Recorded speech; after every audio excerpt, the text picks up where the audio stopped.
Hey guys, welcome back to my channel and welcome to today's video. So today's topic is a very sensitive one. We'll be talking about a loss, a miscarriage. This is a very common experience for a lot of women who are trying to conceive, and I was reading a lot about this topic and I just thought, it would be nice to come on here and share for a lot of you women who are trying to conceive. I think it's very important for you to know the symptoms and the signs and what you can do to prevent it or to manage your situation if you have ever experienced a loss. So I hope you guys find this video helpful. If you are new to my channel, you are very welcome here. My name is Nosa. I am so glad you joined us today. Please feel free to subscribe if you like it here, okay? All right, let's get into it. Okay, before we get started, I have to put out some words of warning. This video or this title is one that comes with some graphic images, with the descriptions and everything I'll be saying today. I'm going to try my best, to choose my words because I don't want to scare some people. But if I have to use the word, to describe what it is, then I will have to, okay? So yeah, please, I apologize for my language for this video. So a miscarriage, as you may already know, is the sudden loss of a pregnancy before 20 weeks. If a pregnancy ends before the 20th week, it is considered as a miscarriage. And according to researchers, about 10 to 20% of pregnancies end in a miscarriage. And the actual number is even higher because sometimes some women don't even know they're experiencing a miscarriage. They find out after the miscarriage has already happened. Okay, now we're going to talk about the symptoms. What are the symptoms that you could experience in your body when you are experiencing a loss? The first one is obviously bleeding.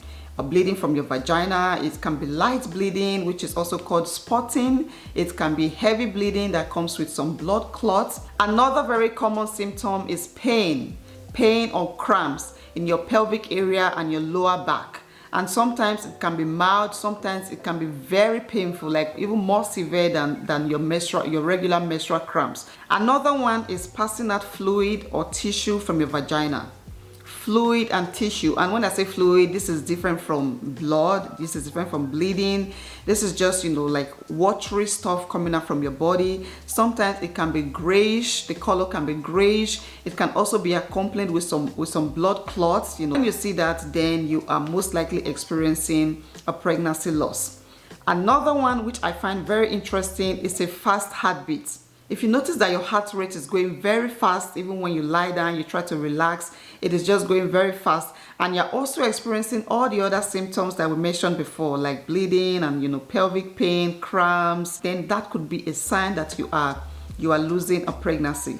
And the last one on my list is a decrease in pregnancy symptoms. So maybe you were already experiencing some pregnancy symptoms, like cravings, headache, nausea, all the early signs of pregnancy. And then all the symptoms just start to disappear. You don't feel pregnant anymore. The nausea is gone. The vomiting has stopped. The cravings have disappeared. You just feel normal. You feel like nothing is going on with you anymore. That can also be a sign that you are experiencing a miscarriage. So if you are experiencing any of these signs, then please see a doctor immediately. Okay, now let us talk about the causes of a miscarriage. What causes a woman to experience miscarriages, even if she tries to do everything right? And sometimes some women experience multiple miscarriages. And from what I found out, many miscarriages happen because the fetus did not properly develop. So it is not caused by what a woman did or didn't do. It is mainly, most of the time, it is caused by the abnormality of the egg. If a fetus is not developing properly, then it has a high chance of being miscarried. So the first one is chromosomal abnormalities in the egg, in the fertilized egg, in the fetus. It is possible for your egg to implant. It is possible for a woman to experience implantation, which is the first step of a pregnancy. But if that egg has some chromosomal abnormalities, then the chance of it staying, the chance of that egg surviving 9 months is low. And when we talk about chromosomes, you guys, I know I'm going further right now, but I have to explain this to you, to get past this point. So when we talk about chromosomes, we're talking about some structures in your cells, your genes. Now, a person's genes determines how the person would look, the person would behave. So every man and woman, every male and female has set of chromosomes. So according to researchers, if you or your partner has too much or too less of the number of chromosomes that you're supposed to have, that can affect the baby you're going to make. The fetus that will be formed is going to have some abnormalities because of the abnormalities that already exist in the male and the female, in the sperm and the egg. Both of you can be physically healthy.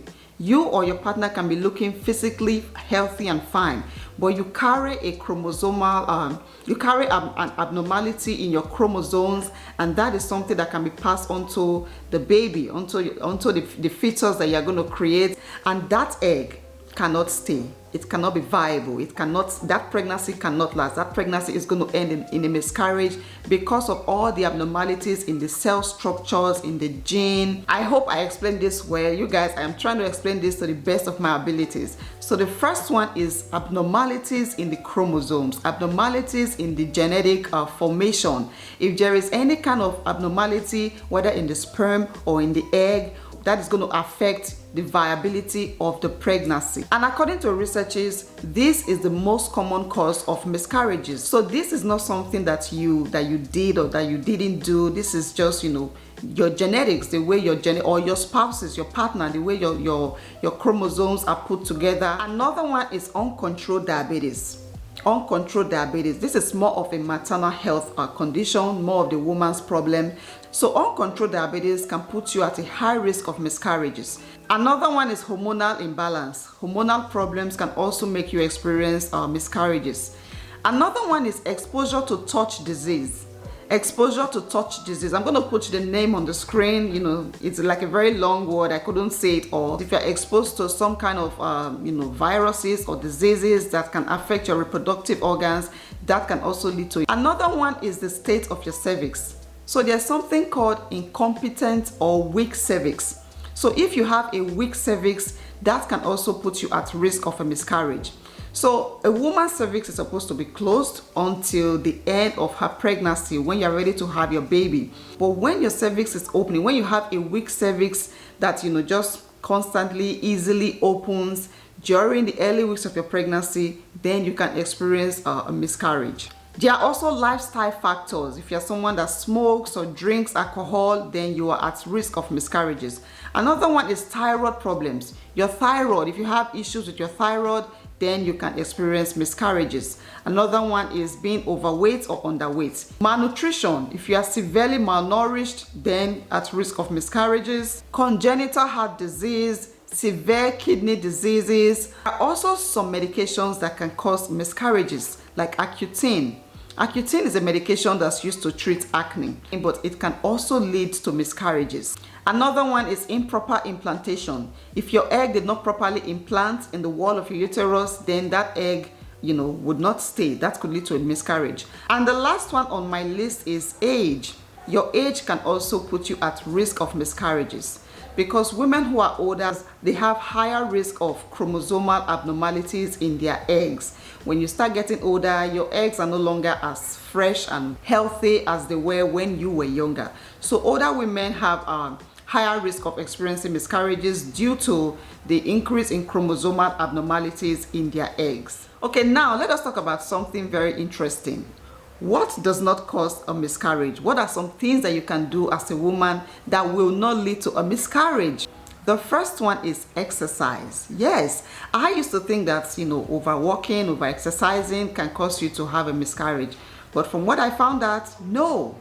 According to studies, exercising does not lead to miscarriages. Now, over exercising, over working out can put some physical strain on your body, but it does not lead to a miscarriage. Another one is being intimate. There are some women that think that, you know, when they get pregnant, they can't continue to have fun with their partner, they can't be intimate because it can lead to a miscarriage. No, no, no, that is not true. According to researchers, you know, being intimate with your partner does not lead to a miscarriage. So please go on and have fun and not starve yourself of the fun, okay? Another one, and you guys may find this interesting, is stress. Now, stress in general is not a healthy thing, you know, to have, especially when you are pregnant. Prolonged stress, extreme stress can, you know, bring negative impacts on your body, on the pregnancy, but there is no research that it leads to a miscarriage. But regardless of that, I would like to advise you to manage your stress. Always try to manage your stress when you are trying to conceive, and of course when you are pregnant. Another one is the use of birth control pills before getting pregnant.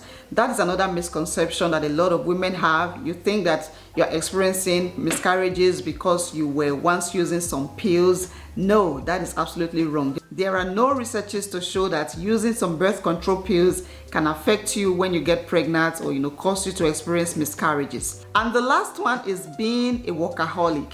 If you're somebody that works from 9 to 5, you work from Monday through Friday, you work hard so much, you are an executive, a CEO, whatever, and you think that your overcommitment to work is causing you to experience miscarriages, you are wrong. I actually had a friend that, that confided in me, told me that, her working hard a lot caused her to lose that pregnancy, but I just found out that no, that is not true. So my dear sister, if you have experienced a pregnancy loss and you are blaming it on your job or your commitment to working hard or to stress or to any of the things that we have just talked about, you are absolutely wrong. It is not because of anything you did or didn't do. It is more related to all the causes that we just talked about, chromosomal abnormalities or some maternal health conditions that you may have. And yeah. Okay, now let us talk about some risk factors. There are some women who are prone to having miscarriages, and the first one is your age. We just talked about this before. Older women have a higher chance of experiencing a miscarriage. At 35, if you are 35 years old, then you have a 20% chance. You are at 20% risk of experiencing a miscarriage. If you are 40 years old, then you have a 33 to 40% chance or risk of a miscarriage. Then at 45 and above, if you are 45 and above, then your risk increases to 60 to 80%. 60 to 80%, that is very, very high. Number 2 is your history of miscarriages. If you have experienced a miscarriage in the past, then you have a high chance of experiencing more miscarriages in the future. Another one is a pre-existing health condition. So maybe you have issues like diabetes or infection, or maybe your cervix, like you have a weak cervix. These are some health issues that can affect you or put you at a risk of miscarriages. And the last one is a genetic condition. A genetic condition, a chromosomal abnormality. This abnormality in your chromosome is passed on to your baby, onto a fetus, then that can put you at risk of a miscarriage. Miscarriages can also come with some kind of complications. I don't mean to scare anybody, but I feel like these are some very vital information that you should know as a woman who is trying to conceive. So sometimes miscarriages can come with some kind of complications. Now there are cases where tissues, like tissues in your body, would remain in the uterus instead of coming out. So when you experience a loss, just kind of bleed out everything. But in some cases, some tissues would remain in your uterus, and that can lead to some kind of infection, like uterine infection, and that is a complication. Now in a case like this, of course you want to see a doctor, maybe an ultrasound can be done. I really don't know what the process is, but please see a medical expert, for counseling and treatment, of course. It can lead to a fever. Some women can have like a lot of fever. This is after your miscarriage. You can have fever that are, like high degrees, like over 100 degrees. Sometimes it can come with chills. You are just feeling very cold. Sometimes it can come with a lot of pain, abdominal pain, lower abdomen pain. It can also come with bleeding, which we already talked about. This is after your miscarriage. You can just experience bleeding. Heavy bleeding, also known as hemorrhage, and this can leave you being very tired and dizzy and anemic. When you lose a lot of blood, you can become anemic. So if you're experiencing anything like this, then you want to please go back to your doctor. You want to please see a doctor. Get treated for this. Okay, let us talk about prevention. What are the things that you can do to prevent a miscarriage? Because this is not a fun experience. Now, from my research, there's actually not much that you can do to prevent a miscarriage, because from what we have seen, most of the times it is caused by your genes, your chromosomes and all of that. But there are some little things that you can do to manage the situation, like taking care of yourself, taking care of the pregnancy. So the first one is getting a regular prenatal checkup. From the day you find that you are pregnant, make it a habit to visit your doctor regularly. I know that there are people who don't go to the hospital until they are ready to have a baby, because they're like, oh, I don't need to go there, I can just stay at home and just take care of myself.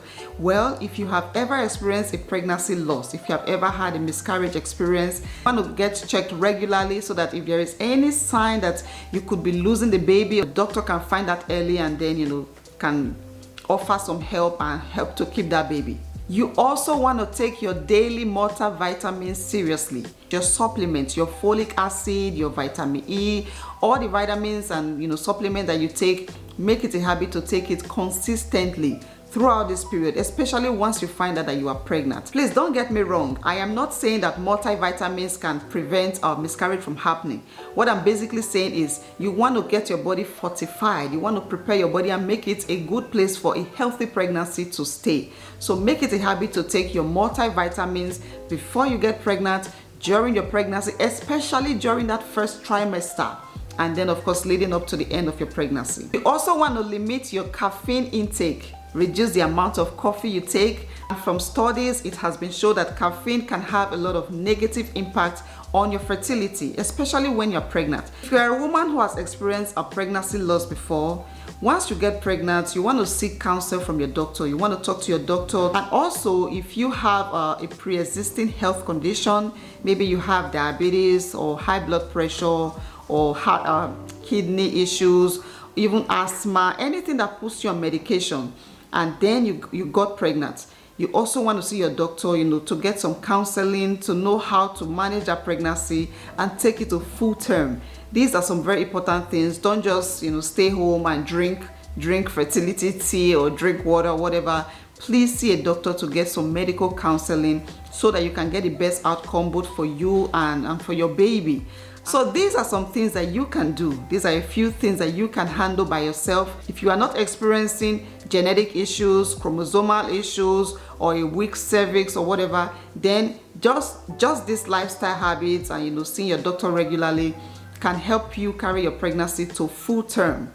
I hope that you guys found this video helpful. If you are pregnant right now, I hope that you're able to carry that pregnancy to full term and not experience another miscarriage. Please, ladies, feel free to share your experiences in the comment section. If you don't mind sharing, please share with us in the comment section how, what you experienced, your symptoms, and of course how you healed and move on. I think other women are there, watching or reading the comments to learn, to know what to look out for when they are pregnant. Thank you guys so much for watching this video. If you found it helpful, then please give it a thumbs up. Like I said, drop a comment down below. Subscribe to my channel if you found this video helpful, and please share this video to somebody who will really appreciate it.